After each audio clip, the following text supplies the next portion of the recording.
இளைஞர் கூட்டத்தில் வந்து நீங்கள் சொன்ன பாயிண்ட்ஸாக நான் எக்ரி பண்ணிக்கிறேன். அவங்க வந்து டிவிகேங்கிற பேரை சொல்ல மாட்டாரு உதயநிதி ஸ்டாலின், விஜய்ங்கிற பேரை சொல்ல மாட்டாரு. ஆனால் சில இன்ட்ரெஸ்டிங்கான விஷயங்களை சொல்லியிருக்காரு.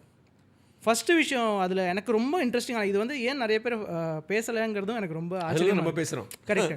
அவர் என்ன சொல்கிறாருன்னா, நீங்கள் வந்து அரசியல் பேசுங்க, ஆனால் முதல்ல உங்கள் ஃபேமிலி மெம்பர்ஸ் கிட்ட பேசுங்க அப்படிங்கிறாரு.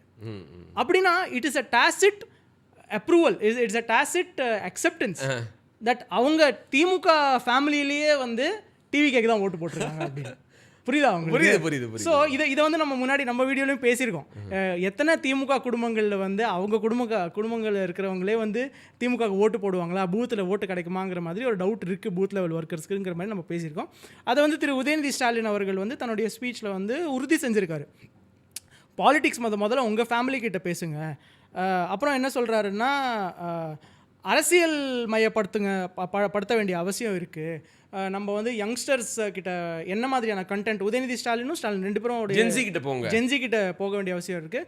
நம்ம கட்சிக்கு ஒரு வரலாறு இருக்குது, அந்த வரலாறை வந்து எப்படி ஒரு சிம்பிளர் லாங்குவேஜில் நீங்கள் வந்து அவங்கக்கிட்ட கடத்த முடியும் அப்படிங்கிற மாதிரிலாம் வந்து சில நல்ல விஷயங்களில் சொல்லியிருக்காங்க. சோஷியல் மீடியாவோடைய இம்பார்ட்டன்ஸ் வந்து ரொம்ப நல்லா இருக்குது. ஆனால் அதில் வந்து அவங்களுக்கு புரியிற மாதிரி கண்டென்ட்டை கொண்டு போகணும்.